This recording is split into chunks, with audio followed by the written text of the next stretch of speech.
You're listening to The Corbett Report. CorbettReport.com. Welcome, ladies and gentlemen. Welcome to another edition of The Corbett Report. I'm your host, James Corbett, coming to you as always from the sunny climes of Western Japan, here on the 30th day of July 2012. I'd like to invite all the listeners once again to check into my website, CorbettReport.com, where you can find previous editions of this podcast, as well as interviews, articles, videos, and radio programs that I've created and conducted over the past 5 years, available completely commercial-free and free to download for your listening and viewing pleasure. I'd like to also let people know that I was recently a guest on the Deadline Live program with Jack Blood at deadlinelive.info. So for those of you who have not yet checked out Jack Blood's work, I would suggest you do so at Deadline Live, or of course for those of you who are already familiar with Jack Blood, I'm sure most of you out there are, I would suggest that you sign up for his podcast feed, of course completely free, and if you do so, you'll find my appearance on his show in the second hour of last Thursday's program, where we talked about a range of subjects, including the alternative media and also the Aurora, Colorado shooting. And for those of you who are listening to this podcast on Monday, July 30th, I will be appearing on Dr. Stan Monteith's radio program later today. That's at 4 p.m. Pacific time. So if you get this in time, please, by all means, tune in and listen live. And finally today, I would also like to direct people's attention to a YouTube channel. It's the YouTube channel Oobagnaj, and I'm sorry that I am undoubtedly pronouncing that wrong, but I don't know how to say that. It's Oobagnaj, but don't worry about that. The link will be in the show notes for today's episode. And I'd just like to draw people's attention there because Oobagnaj has been good enough to put a few of the episodes of this podcast, as well as my radio program, up in their entirety on YouTube. And that is exactly what I am making these videos for and hoping other people will do. Obviously, I can't put it up to my YouTube because my YouTube account is limited to 15-minute uploads, so I can't put this big, long podcast up there. But for those of you with the full feature-length podcast uploads at YouTube, by all means, take these videos and post them, spread them around, put them up on your channel. However you want to do it, I'm totally and 100% in agreement with that, and I hope that people do that to help spread this word even further. So my hat's off to Oobagnaj for doing that, and if anyone out there would like to step up to the plate and commit to mirroring all of the feature-length video uploads that are currently going up to blip.tv Corbett Report to their YouTube channel, by all means let me know, and I will link to you, and I will promote your channel so that other people can find that. And on that note, we have a ton of information to get through, as always, so let's get straight into the podcast. Welcome to episode 237 of the Corbett Report podcast, Fukushima's Biggest Secret. When the Tohoku earthquake struck off the eastern coast of Japan at 2:46 p.m. local time on March 11, 2011, it set into motion a sequence of events so horrific that their costs are still being calculated. First and foremost among those costs are, of course, the cost that can never be calculated, the cost in human life. The earthquake generated a tsunami that reached over 40 meters in height, moved the main island of Japan by 2.4 meters to the east, and shifted the Earth on its axis by as much as 25 centimeters. This tsunami washed away the lives of nearly 20,000 souls, leaving another 6,000 injured in its wake.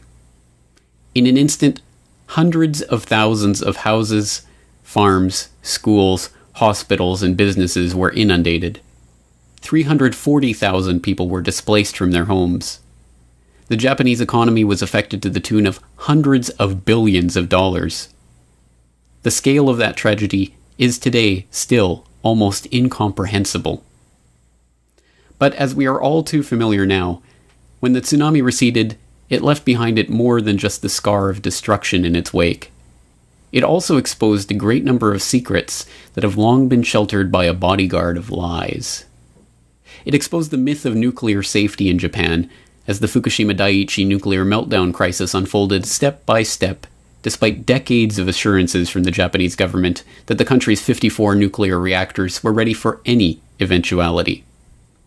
It exposed the government regulator collusion that helped that nuclear industry to flourish in the face of the widespread and long-term opposition of the only public ever to face the effects of nuclear weapons dropped in wartime. It exposed the slipshod and often illegal practices that have long been woven into the fabric of the Japanese nuclear industry, with workers' salaries being skimmed off by subcontractors, workers forced to wear lead shields over their dosimeters to cover up their true radiation exposures, and dozens of other abuses that have been uncovered in the wake of the scandal. It exposed the complicity of international organizations like the IAEA, the WHO, the OECD, and others in facilitating the worldwide nuclear industry by covering up and downplaying that industry's failures, even while touting the necessity of nuclear energy. But perhaps most significantly of all, in the long term, that devastating earthquake and tsunami exposed the biggest secret: that the myth of the necessity of nuclear power in Japan is just that, a myth.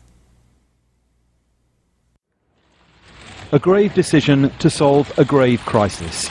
That was Prime Minister Yoshihiko Noda's message to his people after he approved the restarting of 2 Ohi nuclear reactors in western Japan. Recent surveys suggest most in his country want to abandon atomic energy, but the Prime Minister says he had no choice. Parts of Japan are facing a severe power shortage. I had to reach one conclusion while the public opinion was polarized. I take full responsibility. I cannot put people's safety and livelihood at stake by not restarting the nuclear reactors. I ask for the nation's understanding that this is a decision based on trying to protect the people. This is the lie as it has been presented to the people of Japan, and indeed the people of the world, for decades now, that Japan, being a resource-poor country that it relies so much on energy imports in order to satisfy the demands of its people and its industry, just simply cannot afford not to have nuclear power. That nuclear energy is the key to solving Japan's energy crisis. But this is a myth, as has been demonstrated amply over the past 18 months, and the sequence of events that led to the shutting down of all of Japan's 54 nuclear reactors for a brief period earlier this year, before 2 of those reactors were brought back online. Supposedly, as Japanese Prime Minister Noda argues, because Japan simply cannot get by without that nuclear power. But as I say, this lie is being exposed, and although it is deeply ingrained in the public's imagination, little by little the public is coming to realize that it is a myth that has been propounded by a government that is very much in collusion with the nuclear energy industry. This is a point that was made in some detail and with some eloquence by Eileen Miyoko Smith of Green Action Japan in a recent appearance on Al Jazeera's The Stream. But Eileen, I'd like to direct another tweet to you and a video comment in a second. Politico News says Japan pretty well has no choice if they want to survive. And that's a sentiment that's being echoed by a lot of members of our community. Have a listen to this video comment and let me know what you think. Hi, my name is Christos from Cambridge, Massachusetts. Japan is one of the most developed countries in the world, but before the earthquake it was generating 30% of its energy from the nuclear plants. It was actually targeting to generate 40% of its energy from the nuclear plants. So the people who honestly do not want nuclear energy, I think they fail to understand how dependent Japan is from nuclear energy and how much the country needs it.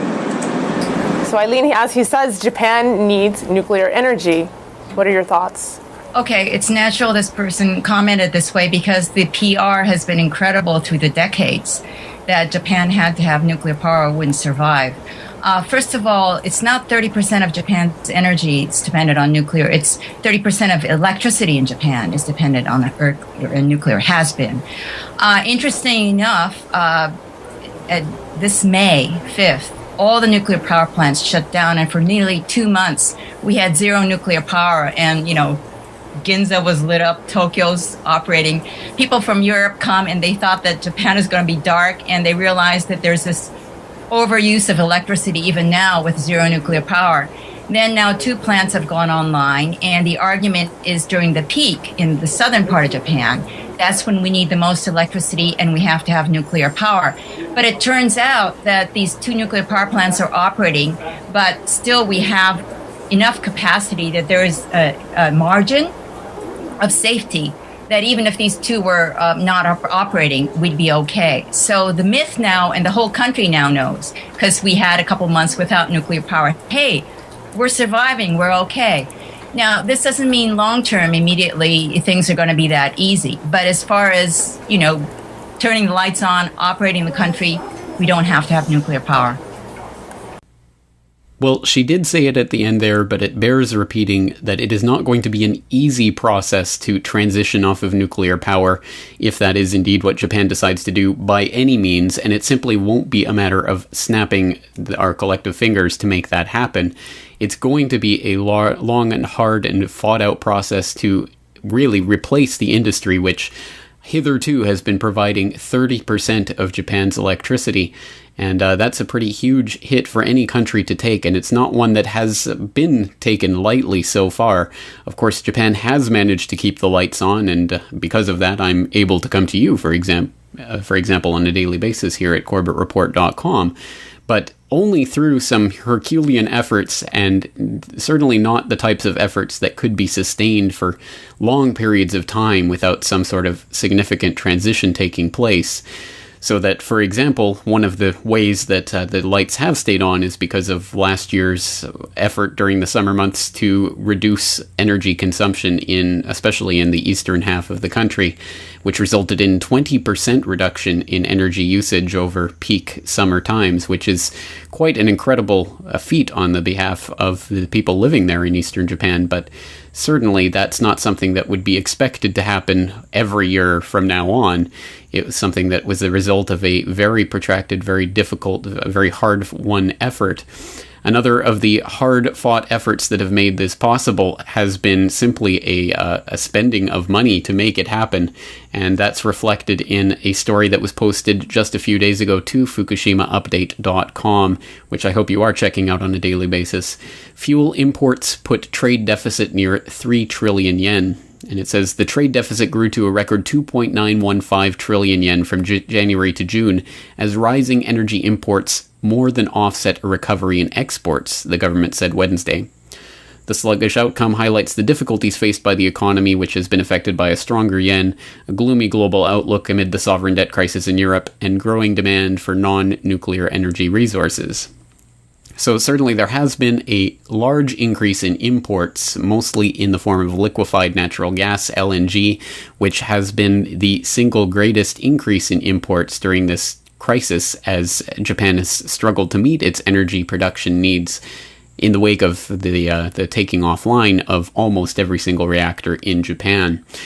But having said that, it is not nearly as Herculean a task to replace nuclear energy in Japan as the government would want people to believe, and that is something that is said advisedly and that we can demonstrate from some of the stories that have emerged in the wake of the Fukushima crisis. We can turn back to August of last year for a story that comes from Asahi.com that says dodgy data led to overestimate of electricity demand. Quote, the government's estimate of electricity demand for the area covered by Tokyo Electric Power Co. was based on flimsy data that was inflated by about 20% from actual figures compiled by the Agency for Natural Resources and Energy. Households in eastern Japan have been asked to conserve energy equal to up to 15% of the electricity consumed last summer, but the questionable data used means households have been asked to take more stringent measures than is strictly necessary. The electricity demand estimates issued by the Agency for Natural Resources and Energy in May stated that at 2 p.m. in midsummer, households with someone at home would use 1,200 watts of electricity. The average for all households would be 843 watts. Those figures are considerably higher than the amount of energy that was actually used, however. According to an agency study into the relationship between electricity rates and usage volume, last summer's peak usage hours showed that households where someone was home used 1,000 watts, about 200 watts less than the estimate figure. I'll let you continue reading into the details of that story, but basically what the story was indicating is that the Japanese government was using dodgy numbers in order to come up with their estimates of how much people would have to conserve in order not to have the energy crisis in Japan last summer. So in August, they say, oops, those numbers we told you about they were kind of wrong, so you didn't actually need to conserve that much energy, but good for you, Japan. So that was one of the first indications that there was something amiss in the types of calculations that were going on, trying to find out how much energy Japan had, how much it needed, and how much it was using in terms of the peak electricity demand season of summer. And earlier this year, again, there started to come out new indications that perhaps things were not quite as dire as we were originally told. And this comes from Reuters from January 26th of this year. Japan sees no mandatory power cuts in summer. Trade Minister Yukio Edano is confident that Japan's utilities will meet power demand this summer without needing the government to impose a mandatory 15% cut on large lot users as it did last summer, the Asahi newspaper quoted him as saying in an interview. Edano, the nation's top energy official, also told the paper that it is possible that no nuclear plants will be producing electricity this summer. Japan's push to restart nuclear reactors shut for maintenance by proving their safety through stress tests and plans to let them operate for as long as 60 years has sparked an angry response from the public, wary of atomic power in the aftermath of the Fukushima disaster. Well, understandably so, certainly, especially when it turns out that, those mandatory cuts we were asking people, well, we probably won't need them this year. And even more remarkably, in May of this year, even some more remarkable information came out showing that not only was there not the incredible shortage of power that had originally been predicted by the Eastern and Western electricity boards, but also that there may in fact be a surplus of energy in some areas of the country, despite the fact that at the time that this particular article was written, every single nuclear reactor in the country was shut off. This comes from May 10th of 2012, and it's from the Japan Times. Kansai to face the heat, reactor-free. Quote, Kansai firms are individuals are bracing for a long summer as contradictory predictions from Tokyo, Kansai Electric Power Company, and renewable energy advocates are stirring concern over how much electricity will be available, but not fueling a desire to restart 2 nuclear reactors that would ensure sufficient power. Since February, when local media reports suggested the Kansai region could face a 25% shortage of electricity this summer without nuclear power, the question of how much electricity was really available has been the subject of debate and doubt. Over the past 3 months, the projected shortage has been steadily revised downward. The latest prediction, announced by the central government earlier this week, was that the area served by TEPCO faced a maximum 14.9% electricity shortage without nuclear power. Skipping down to later in the article, a joint Osaka Prefecture City Environmental Strategy Committee, comprised of renewable energy experts and TEPCO critics, has been meeting with TEPCO officials since February. Tetsunari Ida, head of the Institute for Sustainable Energy Policies and a committee member, believed that instead of a huge electricity shortage, there is enough available power from other sources that, combined with basic conservation measures, will mean a slight energy surplus. End quote. Well, regardless of the exact numbers, and who knows if we'll ever get them, really, from sources like the government that have an investment, quite literally, in the nuclear energy industry and being the PR spokesman for them rather than the regulators of them, well, even if we never quite get the full handle on what the energy situation was or is, there is at least ample room for doubt over the most dire warnings that were being issued earlier this year as the nuclear energy crisis was due to hit this summer. Well, here we are with 2 reactors so far online, 52 reactors offline, and once again, still the lights are on, the power is up. So it is a very interesting situation, isn't it? And it does certainly mean that in the wake of the turning on of those 2 reactors earlier this month, it does beg the question of whether or not NODA and the Japanese government were interested in saving Japan from the energy crisis, or merely saving the Japanese government from the embarrassment of having to admit that there was no crisis, at least not in the way that they said that there was. And it also raises the question of whether or not the reactor restarts and the scramble to get those reactors back online were not due to the energy crisis that was supposedly coming, but because there is now an increasing tidal shift in opinion here in Japan, where the vast majority of the public are now against the nuclear industry.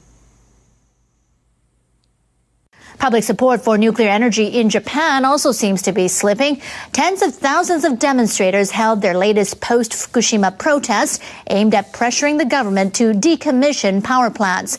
Organizers say the rally was the biggest since the March 2011 disaster. NHK World's Chie Yamagishi reports from Tokyo. They braved the heat and humidity to come out in historic numbers.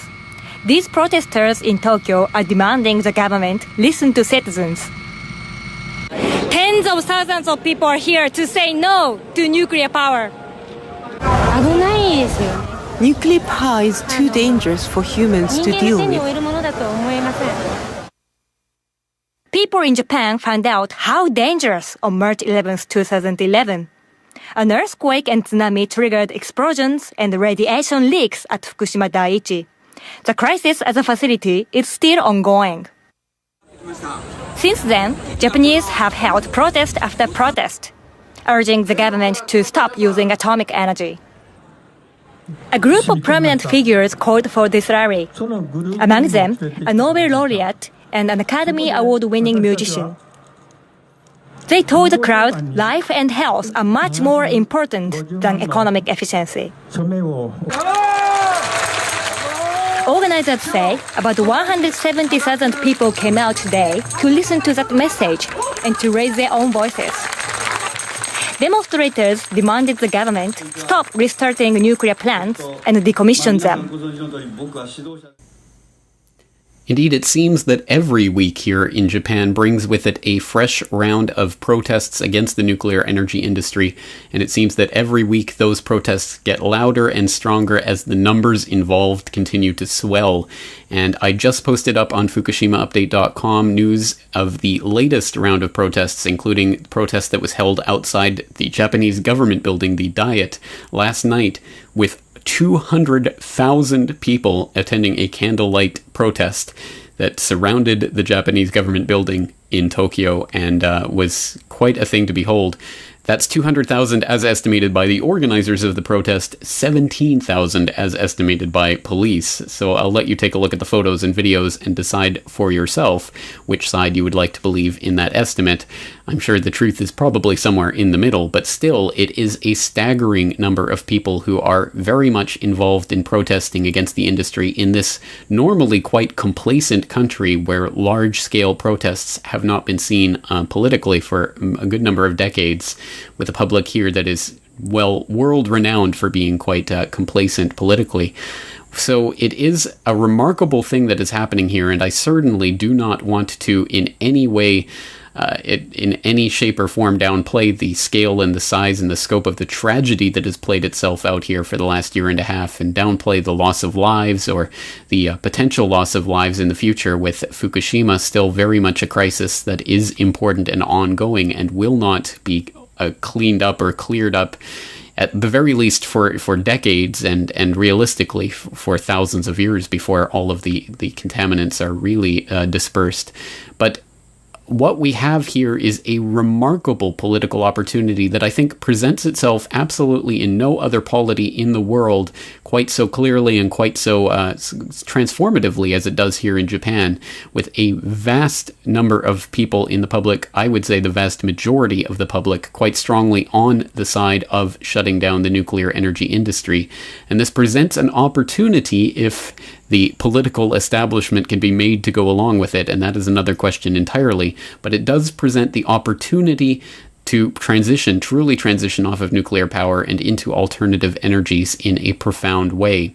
And I would like to take a moment for all of those people who are caught up in the man-made global warming scam ideas of whether or not carbon dioxide is driving climate on this planet and is sending us towards eco-catastrophe. Clearly, I'm not a believer in that premise, but even if you are, even if you're not, the idea that alternative energies can and really should play a significant part in the electricity future of Japan is beyond dispute. Certainly oil, gas, coal, and LNG, liquefied natural gas, cannot represent the future of Japan, because all of that is imports, and Japan simply cannot afford to continue to import the scale of resources that it needs in order to produce that type of energy on an ongoing basis. So I think simply replacing nuclear with fossil fuels for Japan is not a long-term answer, which means there has to be other answers. There has to be alternative energy answers. And even though I am not a believer in man-made global warming, and I am not a believer in the peak oil catastrophe hysteria, I do very much believe that fossil fuels as the basis for the world economy is a disastrous, horrible system, and the fossil fuel industry has been cornered since its very inception by the Rockefellers and people like that, who are very much interested in one thing and one thing only, which is maintaining their death grip over the world through their cornering of the market in terms of energy needs. And if the entire world energy supply runs on fossil fuels, that very much plays into their hands.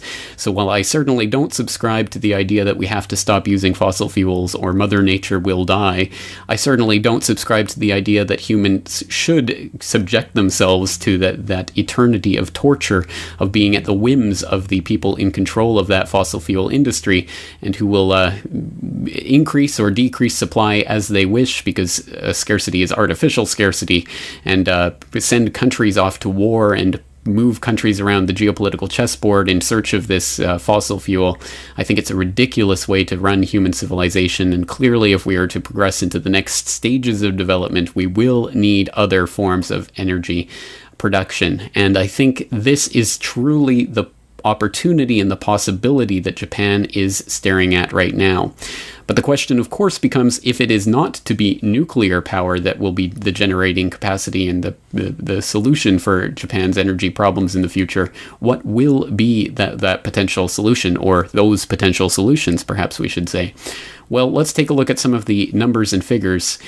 Before the Fukushima crisis, Japan had an electricity generating capacity of 282 gigawatts. And already, right now, in Japan, they are well on the way to producing as much as 10% of that total capacity simply by solar power. And that's through a combination of incentives and subsidies and other things that the Japanese government is doing in order to increase the generating capacity of solar in households here in Japan, as well as on a larger scale with even some solar farms. So the projected targets for solar power production in Japan is to have 28 gigawatts of solar capacity online by 2020, 53 gigawatts by 2030, and 10% of total domestic primary energy demand by 2050. That's a pretty ambitious target, but if it can be met, I don't see how anyone could have a problem with having more solar capacity. Certainly solar is a very transient and very unpredictable way of generating electricity. It depends, of course, on the vagaries of the sunlight itself, and it is not the only solution. It cannot be the only solution for producing power, but certainly to the extent that it does produce power, I don't think anyone can argue against it. And certainly I would recommend people who are interested in getting off the grid at least be investing in and looking at solar generating technologies, because they are becoming affordable, they are becoming doable, and they do generate electricity. And recently in Japan, they have instituted a feed-in tariff whereby the electricity companies are mandated to buy a certain percentage of their electricity from consumers who have excess capacity from their solar panels on their house. So they are getting paid 42 yen per kilowatt hour for producing the energy and feeding it into the system, which again, I think is win-win for a lot of people. I would obviously prefer, as a voluntarist, for the government to have absolutely no part in this whatsoever, but insofar as we are forced to suffer in a world where governments do exist, it's certainly better that they put their energy into directing this type of transformation of society in terms of getting more people off of the grid or on the grid in terms of producing for the grid, which I think is a good thing. And it does lead to a greater capacity. So once again, it's definitely not the answer, but it is certainly part of an answer to developing an alternative energy capacity for Japan. And again, some more information about that, not just the domestic generating capacity, but also commercial capacity, comes from a January 2012 article from the Japan Times, Huge Yamanashi Solar Farm Online. Quote, a solar power plant with a capacity of 10 megawatts began operating Friday in Kofu, Yamanashi Prefecture. The Komi Kuriyama power station, built by Tokyo Electric Power Co. on a 12.5 hectare site, is one of the largest photovoltaic facilities in Japan and produces enough electricity to power around 3,400 homes. The site is being leased to TEPCO for free by the Yamanashi prefectural government. Well, again, the Japanese government interference in the industry, but still, I think ultimately this is for the best, and this is the best way to start heading in the direction of energy independence. I don't see how anyone can argue against solar power, but as I say, it is certainly not the answer. Japanese sell more solar power back to utilities. This from Reuters.com from January 2012. Japanese small solar power owners, householders, and small businesses sold 50% more power to utilities last year than in 2010, Reuters calculations based on unofficial data showed on Wednesday. Japan is overhauling its energy policy after the Fukushima crisis shattered public confidence in the safety of atomic power, and is set to introduce a new subsidy scheme which covers a wider range of renewable energy power developers to support the budding market for domestically produced power. So again, there are definitely some ideas out there about getting more photovoltaic generating capacity online and on the grid, and I think that is definitely part of the solution, but it is certainly not the whole solution. So what else can we turn to for alternative ways of generating energy? Well, strangely enough, one of the answers might well be nuclear, just not the type of nuclear that you're thinking. Molten salt reactor. A decade before he called nuclear power society's biggest Faustian bargain, Alvin Weinberg was one of the country's leading nuclear physicists. He invented the light water reactor, the world's most common kind today, the type used at Fukushima. But in the 1960s, as director of Oak Ridge National Laboratory, he began to pursue another idea, called the molten salt reactor. Instead of operating at high pressure with a solid fuel made of uranium, it worked at low pressure, using a liquid fuel that could be made of thorium. Thorium has many advantages. It can produce about 90 times as much energy as uranium and a fraction of the waste. And that waste isn't useful for making bombs. The reactor was considered walk-away safe because it relied on physics, not machines or humans, to keep the reaction under control. So far, the molten salt reactor experiment has operated successfully and has earned a reputation for reliability. I think that someday the world will have commercial power reactors of both the uranium-plutonium and the thorium-uranium fuel cycle types. I think when people see it, they understand it a lot better. So a light water reactor, you're constantly trying to keep it from going out of control. You're constantly trying to manage it with control rods and moving the fuel rods. Molten salt reactor is the opposite. You're constantly trying to keep it liquid. You're trying to keep it reactive. You're trying to keep it circulating. And if it ever stopped, it would just drain down into the drain tank or solidify in place or just stop reacting. So it's just a much better design overall. This thing can't explode. This thing is ready to explode. And you got to have redundant systems. You got to have a pump and a pump and a pump and a pump. You know, it's not walk-away safe. It's not self-controlled. You need, you know, computers and operators and controllers to constantly monitor this thing. Whereas this thing's completely self-regulated. If an earthquake and a 747 and a tidal wave hit it all at once and the chamber tipped over, what would happen? The fluid would flow into this hot cell, down this pool, and into this storage tank. Despite some hiccups, the reactor ran successfully for a record 6 years.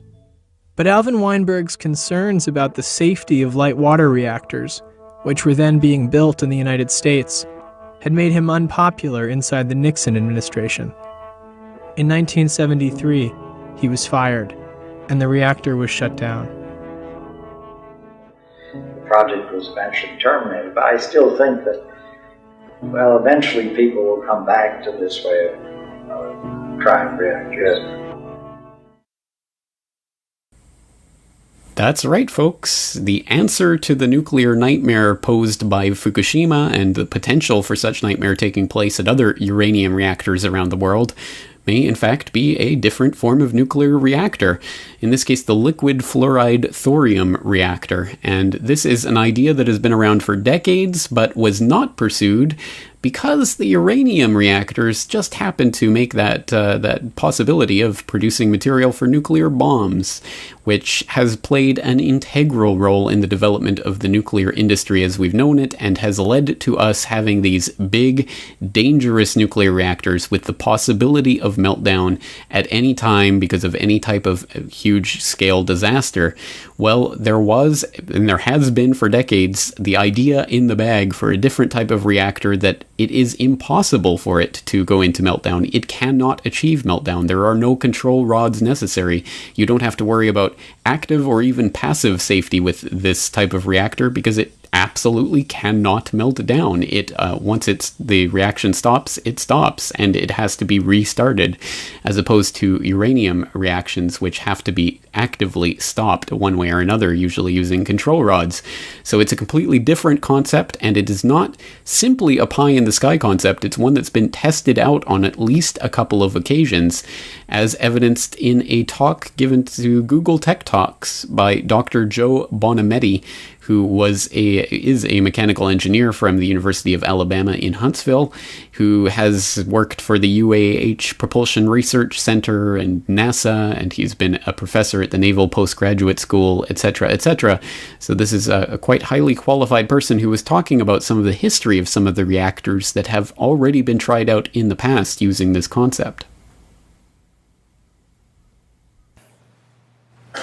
Well, in the tale of the nuclear reactor, thorium, engineers don't want to give up. When they see a good idea, they dog it, even though programmatically and the money and the funding was completely cut off.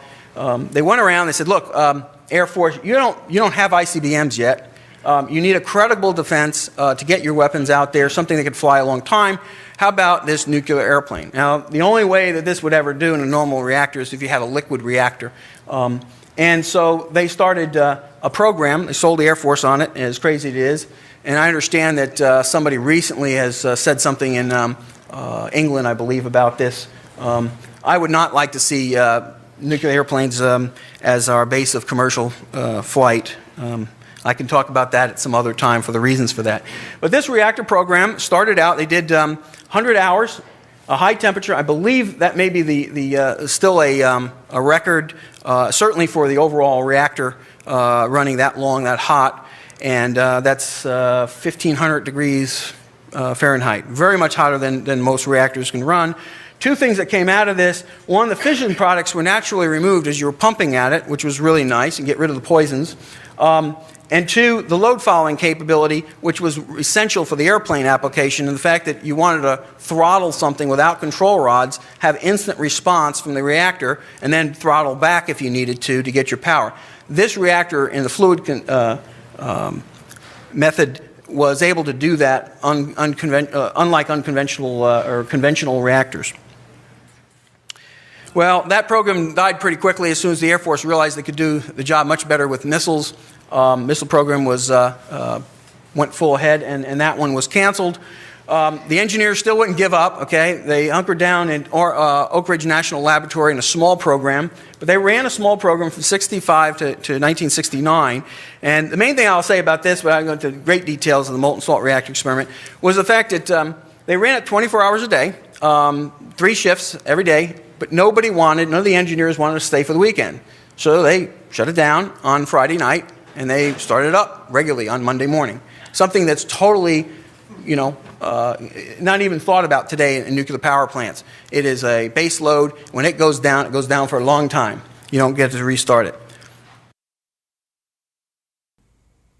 So let me get this straight. We have the concept and the design and even the test implementation in certain cases of a type of reactor that does not rely on the dangerous technologies in the uranium reactors, does not present the possibility of nuclear meltdown as those reactors do, does not produce the same type of waste, it does not produce materials that can be used in nuclear weapons, and runs on a material that is so abundant that the possibility of running out of it is not really thinkable.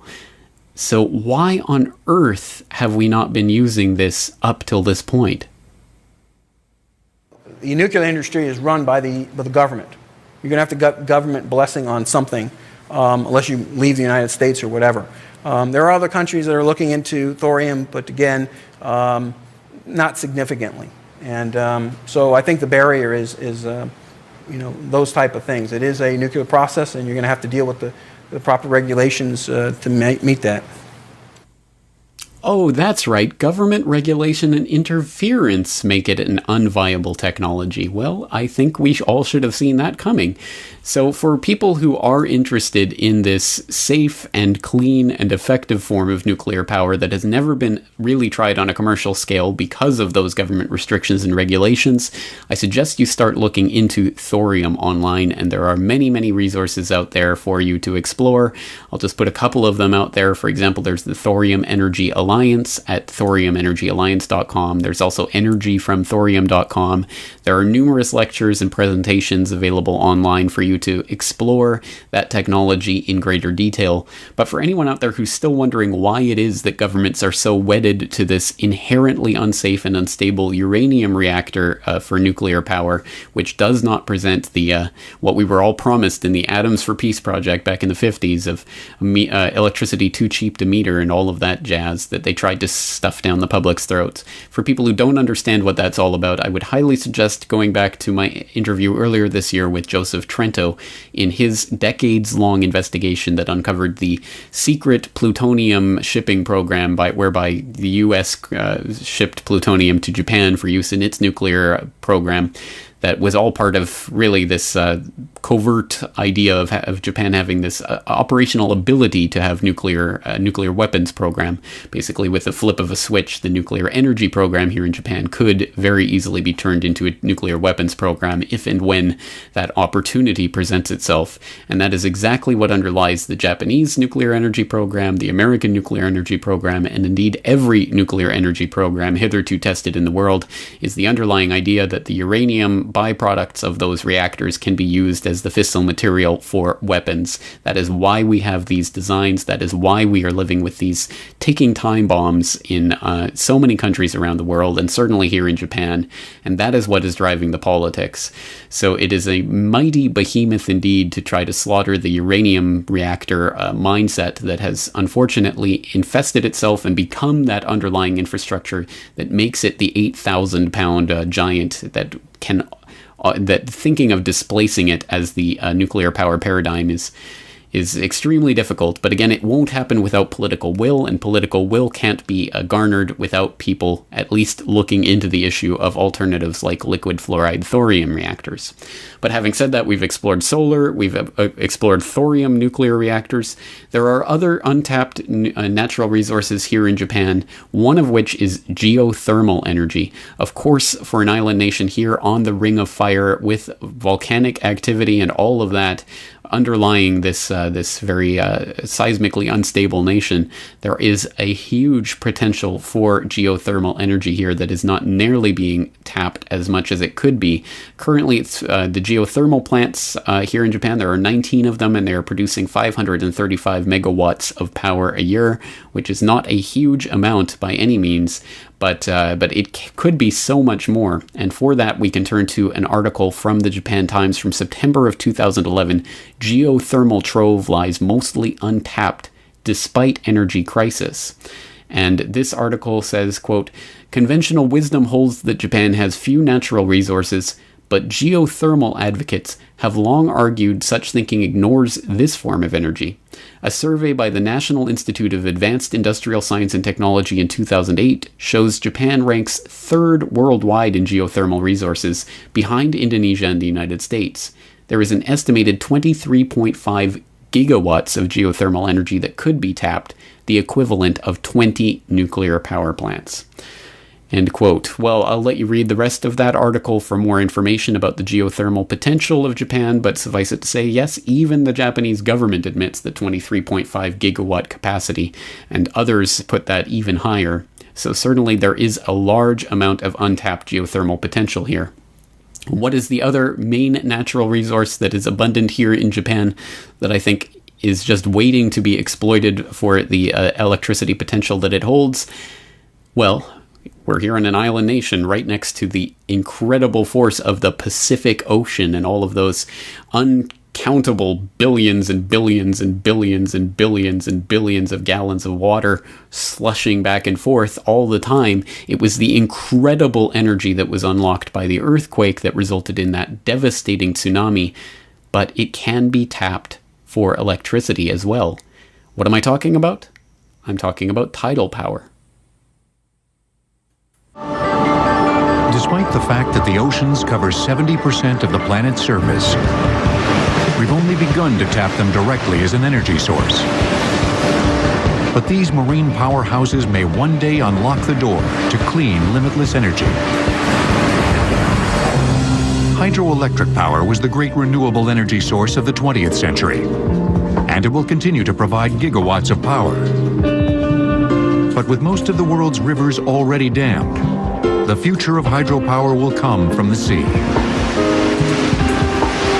Of the various technologies to capture the ocean's energy, a tidal barrage is the closest in design to traditional hydropower. The barrage is essentially a dam, collecting water from high tide until there's sufficient potential energy for power generation, then forcing the water through turbines when released during low tide. The world's largest and oldest tidal barrage at Lorence, France, began producing power in 1966. Today, it still powers 240,000 homes.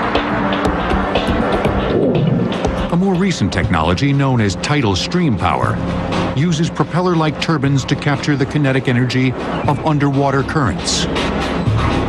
And that's one that we could do in all manner of places because the tidal flow, of course, takes place everywhere on Earth. And harvesting those could be done quite well and doesn't even have to be at the surface. The issue, though, is that the marine environment's pretty tough to deal with. There's corrosion, parts being banged back and forth. Often the cost of managing those in terms of repairs can be quite large. But we're seeing new work on that. Much of the work is taking place in the British Isles, where companies such as Marine Current Turbines are thinking big, sinking massive pilings into the ocean floor and letting the turbines do their work. And the amount of energy you get out of a turbine is proportional directly to the density of the fluid that flows back and forth. And so a water turbine has several hundred times the power of an air turbine. Wave power is an even newer technology, yet it may hold the most promise of all, since wave power can be captured anywhere on the ocean. In this design, a 450-foot chain of pipes, connected by hinged joints, sits semi-submerged on the ocean. Each motion of the waves is resisted by hydraulic rams located in the hinges. This action pumps high-pressure oil through hydraulic motors, which drive electrical generators. Electrical transmission lines also keep the floating power plant tethered to the ocean floor. A Scottish company, Ocean Power Delivery, has installed a successful 2.5 megawatt wave farm off the coast of Portugal. A wave farm occupying less than a half a square mile of ocean would generate 30 megawatts of power, or enough for 20,000 British homes. 472 square miles of ocean could power each of the United Kingdom's 24.5 million households. Well, just like the United Kingdom, certainly Japan presents itself as an ideal nation to start testing out this hitherto untried technology of harnessing the tidal power, and that's exactly what is happening, finally. Here in October 2011, we had this story that came across BBC News: Kawasaki to test tidal energy technology in Orkney. Japanese conglomerate Kawasaki Heavy Industries has announced it is to test a new tidal energy system in Scottish waters. KHI will test its new technology at the European Marine Energy Centre site at the Fall of Warness, Orkney. The maker of Kawasaki motorcycles is to develop a tidal power generation system using its expertise in engines, marine propulsion, and gas turbine systems. First Minister Alex Salmond welcomed the announcement. He said, "It is a very welcome recognition of Scotland's vast marine renewables potential. Japan is one of the great industrial nations of the world, and I am encouraged that it shares Scotland's vision of building on a strong engineering heritage to harness our natural resources and generate clean, renewable power that can reduce harmful emissions and tackle global climate change," end quote. Well, again, this is going to be sold to the public in the name of global warming, but however it's brought to the public's attention, once again, I think even if you don't agree with that particular propaganda, it does not hurt to have this type of clean, renewable energy that is truly a sign that we can actually get out of the death grip that the petrochemical companies have had on our society for a century and a half. And for more on that, I suggest you check out The Last Word on Snake Oil. One of the goodies that I keep up my sleeve that's sitting there in the archives that not a lot of people know about. At any rate, this is an idea that has continued to develop, and in May of this year, for example, we had this story from japanfs.org. City of Kitakyushu starts test of tidal power generation in Kamon Straits. The city of Kitakyushu in Fukuoka Prefecture, southern Japan, began a full-scale trial of tidal power generation at Nikka Whiskey Distilling Co.'s Moji factory on March 17, 2012.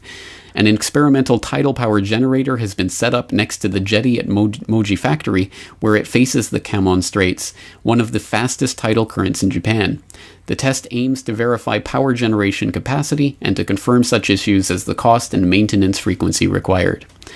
All right, well, so there you go. There's at least the tests underway, and more action is being taken at the political level to make this happen. We have from the University of Maine earlier this year, Japanese delegation signs tidal energy research agreement with UMaine.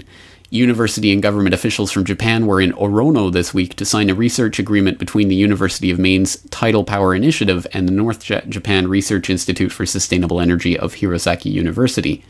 The groups hope to foster scientific cooperation and academic exchange between the two universities, advancing the development of sustainable tidal energy in both the US and Japan.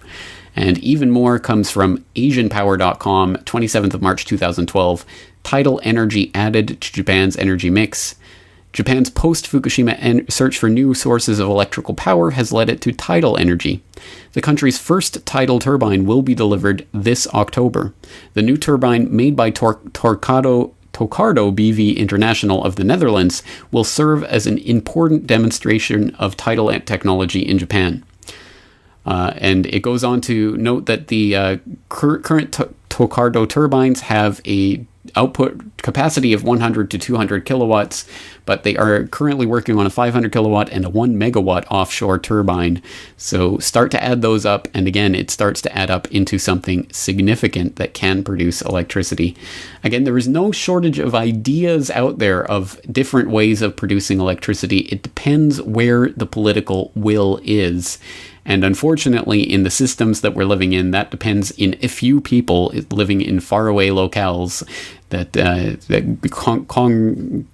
come together in special buildings to try to decide what the country should do. And it is a ridiculous way of trying to move and further human civilization, but it is what we have. And so at this point, the political will as it manifests in Japan can and probably will have a demonstrable effect into the future over the future of the energy industry worldwide. Once again, I think that Japan is uniquely situated at this moment in time to truly effect a change and to truly start transitioning off of nuclear power and off of other forms of power into alternative energies that truly can make for a more independent and possibly a strong human civilization, one that is not dependent on petrochemicals, fossil fuels, or those types of companies which have long since dominated all of our society.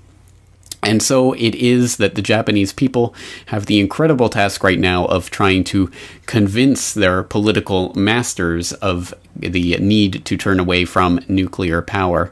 And there are signs that things are changing, potentially for the better. For example, earlier this month on Fukushima Japan considering deregulation to spur energy industry competition.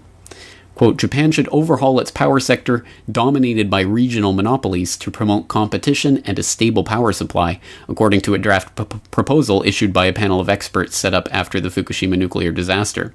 The report advocated sweeping reforms, including unbundling the regional utilities' grip on the transmission of electricity as well as generation, and opening up the retail power business supplying households and other small lot users. Well, absolutely incredible, and it is certainly starting to happen that there is the political will behind the idea of deregulating the energy industry so that it does not become a regional monopoly system whereby corrupt to the bone corporations like TEPCO end up causing billions upon billions of dollars of damage and then simply cannot pay for the damage they cause, so they end up getting bailed out by the taxpayers who end up nationalizing the losses after TEPCO has privatized the profits. Just an unthinkable, horrendous system that has to change, and there is the incentive right there right now for it to change. But that doesn't by any means mean that it is going to change. And certainly right now, the Japanese politicians of both the Japanese equivalent of the two-party system in America, really more like 1.5-party system here, and both sides of this system proclaim that nuclear energy is absolutely needed, and it's not a question of whether we need nuclear energy, but how much. So there is currently some Japanese government reports that are being worked on that will determine whether or not what percentage of nuclear energy needs to be in the mix in the future in Japan. And unfortunately, it's not helped along by things like this from the OECD, which just released a joint report with the International Atomic Energy Agency. And we have news from this from FukushimaUpdate.com just earlier today. OECD, nuclear expansion on track despite Fukushima. Strong expansion of nuclear power as a carbon-free energy source in Asia is expected to press ahead despite the Fukushima accident in Japan that soured sentiment in some countries, a benchmark report says. An earthquake and tsunami crippled the Fukushima plant in February 2011, leading to the closure of Japan's 50 reactors and spurring Germany to pledge to close all of its nuclear reactors by 2022. Nuclear energy had been gaining momentum as an energy source for nations seeking to reduce harmful carbon emissions, but the Japanese accident caused second thoughts in some countries.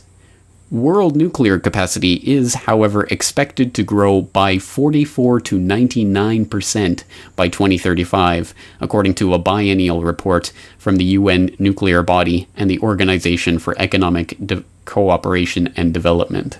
End quote. And so it is that the same international bodies that have always promoted the nuclear energy industry are now still continuing to pimp for that industry, even in the wake of the horror that has played itself out at Fukushima and the widespread growing public opposition to that industry and that form of energy. And so we are truly at a crossroads, and nowhere more so in the world than here in Japan, where the population truly has the chance at this brief window of opportunity to make their voices heard and to affect the political transformation that could potentially start a true revolution in terms of energy security and energy independence, not just for Japan, but as a model for the rest of the world to follow. And the question is whether or not the Japanese people will be able to affect that. It's a very, very big topic, and one that I will continue to be covering here on this podcast, in my radio show, and on FukushimaUpdate.com. So I hope you will stay tuned as we buckle down and settle in for the next several months of what should be a very interesting political debate here in Japan. But that is all we have time for today. So once again, I am James Corbett of CorbettReport.com, thanking you so much for joining me this week, and asking you to join me again next week for another edition of the Corbett Report. 何言ってんだざけんじゃないわよ核なんかいらんで何言うとんねんなめとんのか騙されへんで何言ってんだやめなはれそんな茶番劇ほんの少し考えたら